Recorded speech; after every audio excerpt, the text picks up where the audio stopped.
Have you ever heard of a collectible throwing game? What is up? Epic Gamers! I missed you guys. How have you been?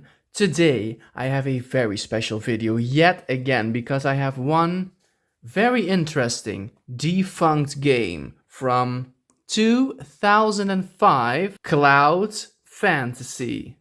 And as you guys might already know, I have a lot of clout. So I thought, hey, this is the perfect game to open on this channel.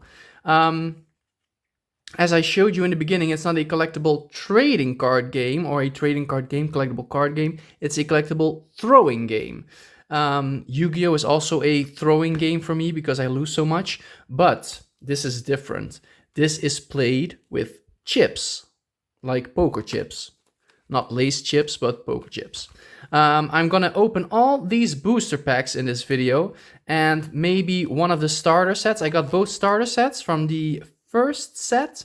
So we have elves versus undead and centaurs versus goblins. The contents of these are, the chips are in English, but the rules and the packaging is in Dutch. Jazeker, superleuk. And I might open one of the starters to show you guys what's in there.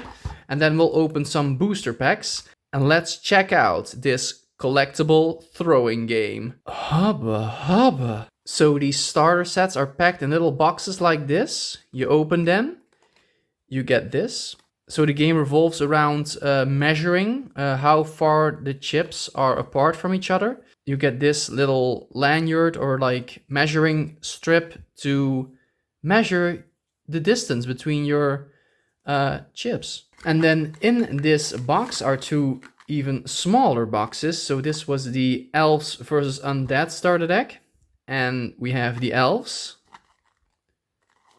And we have my favorites, of course, the undead. I hope all of these artworks are actually in here. This one is really cool.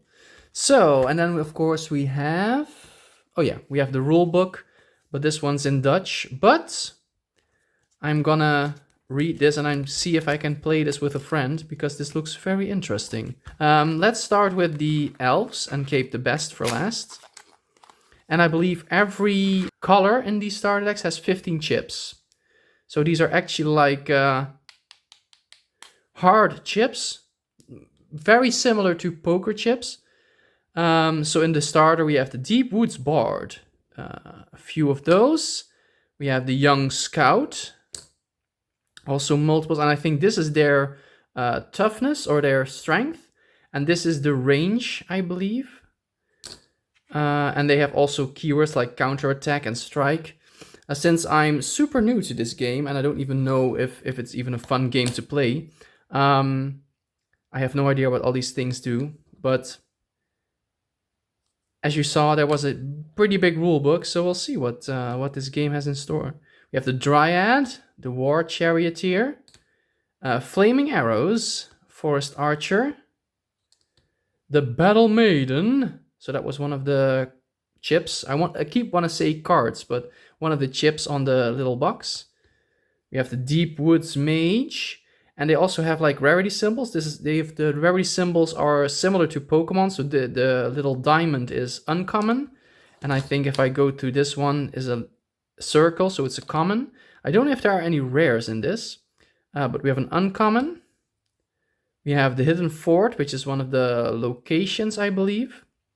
And we have the Supply Center. I think these are like your most important chips because they give you advantages. And as soon as those chips are defeated or whatever, you're at a big disadvantage. So you have to protect your locations, I believe. I think that's one of the themes in this game. And then we have the undead, which are definitely my favorites.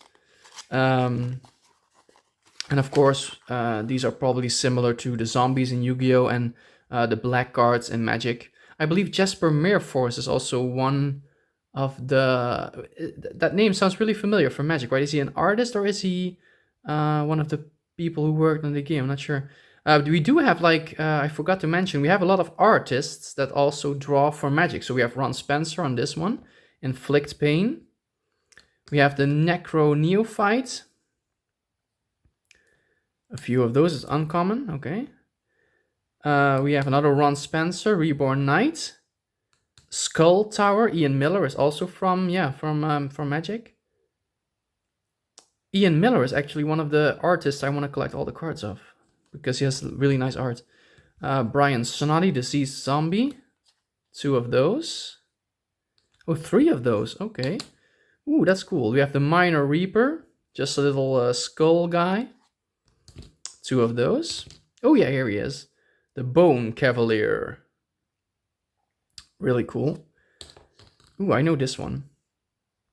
The Reaper Guard. Jeremy Jarvis. Oh, Pete Venters as well. Bone Captain. And then we have the Ancient Crypt. So they have 2 sides, each chip. And one of them has these little indents, I guess. And the other one is smooth all around. Then we have the booster packs. And I'm really excited. Hopefully I can pull like a cool rare for the black ones. For the undead. Or maybe like a really cool goblin would also be cool. So all these booster packs are themed after the 4 colors in the first set. So orange, green, purple, and black. And I'm actually kind of curious if the black booster pack only has black chips or if it's just random. Hey there, boys. I'm back. All right, fellas. I opened all the packs, or at least I removed the plastic wrapper from them. And now it's time to open and see what kind of chips we can pull. Let's go. We're starting with the green ones, which has an elf. And oh no, so you can get any color from any pack. So that's solved. We get the Bonehound and Aversion. Old Mine. Oh no, that's the name. I always want to look at the bottom, but the top text is the name. So Bonehound and Old Mines. We have a common and an uncommon. All right. Ooh, a yellow chip. That's interesting. I never seen one of those. So we have the Door Crasher for the goblins. And we have this very interesting yellow-black card. I'm not sure if that's rare because it's like... Oh no, it's a common. So I never seen one of these. Because I actually, long time ago, I was subscribed to a trading card magazine. And at one point, you were given a few Clout Fantasy chips as a promotion. So I know a few of them, but like this is very unique. I never seen like the dual color one. So we have the Tribal Champion as an uncommon for the goblins. Ooh, and we have the Mushroom Sage as a common for the elves. Nice. So in this game, there is the sad restriction that you can only have 1 color in your deck. And I think the multicolored chips can be used in any color. So if you build a deck with green, you can only use green chips. You can't like mix and match. Ooh, we have a really cool Necro Witch. So Hidden Fort and Necro Witch. And that's an uncommon and a common. Very interesting. So the packs are like wrapped really tightly with plastic wrap. And then they have like this little, they're like little boxes, I guess. Ooh, and another one. Ooh, another multicolored chip. Okay, let's see. We have the Skull Tower. And we have, that's an common. And then we have an uncommon Dragon Boneyard. Oh, interesting.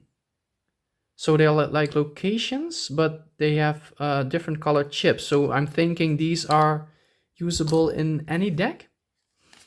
If anyone ever played this game and knows more about it, please let me know. Ooh, we have 2 cards or 2 chips for the goblins. We have the Door Crasher again as a common. Ooh, and an uncommon Shaman Rapoons. Like Rapunzel, but like more ugly. Or more attractive, whatever floats your boat. As you can see, there are little white flakes coming off of the chips. I think that's because of the cardboard boxes that they're in. So we opened 6 packs so far. Now we're on to the orange and the black packs. But as we saw earlier, it doesn't matter which pack, you can get any color. All right. Ooh, that's cool. Oh, Phil Foglio, that's interesting. That's also a really cool artist for Magic. So we have Supreme Annoyer And Sinkhole. Oh, cool. Mark Poole. So we have so many artists from Magic in this game. That's really interesting. There's has been really some really invested in this when it came out. It seems, and that's a common and an uncommon. All right. So we have an uncommon Apocalypse by Ian Miller. Very recognizable art. Apocalypse. Ooh, and another Phil Foglio card, Swill Station for the Goblins. Yet again, Phil Foglio is known for his more silly, less serious artwork. A lot of cards in Unglued have his artwork, but also a lot of Goblins, so that really fits well. Ooh, a nice cool black card. What's this? Temple of Bones as a common, and a Forest Warrior uncommon. So I haven't... Or was that a rare, that other one? Because this diamond is a little bit more... Let me show you what I mean. So the diamond on this is more lengthy, and this one is more square, I guess. So maybe one of these is actually a rare, like this one maybe, but I don't know. If anyone ever played this game, let me know in the comments, because I'm really curious what you think, and if you have any feedback on this. If it's a fun game, was it boring, was it funny, was it sexy? We have the Outland Career. That's like the first Centaur card, so the Centaurs are purple. The first Centaur card we pulled so far, and the Temple of Bones again. Pulled quite a few of the Temple of Bones, actually. And as you can see, there's a lot of debris from the cardboard packaging here, see? That's how old it is. Almost 20 years old. We have the Forest Leader with a lot of debris on it. Nice Forest Leader common. And the Mushroom Man. Hello.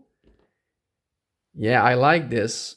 Maybe I should play elves and make like a mushroom deck. If there's even enough mushrooms in this entire game to even do that, but... Oh yeah, baby, let's go. All right, so we have another Centaur. First we have the elves with the Forest Castle, and then we have the Border Chaser. Amazing. Yes, yes, yes. So guys, that's it for our Clout Fantasy opening. Very interesting looking game. Really cool to see all these well-known artists working on it, to be honest. But sadly, they're probably very hard. But they're probably very hard to keep, like maybe in a box. But you don't really have a binder for this kind of stuff, I can imagine. And yeah, I really like these. They're really fun. So yeah, that was the Clout Fantasy opening. Really interesting looking game. Very interested by these because I have no idea why they are colored like this. But yeah, interesting. Yeah, well, I guess I'll see you later, guys. Drop a like and a comment below. Subscribe if you haven't already. And I'll see you in the next episode of the Supreme Annoyer.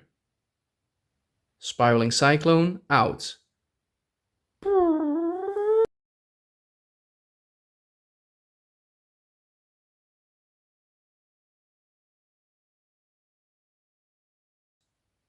Hey, wait a second.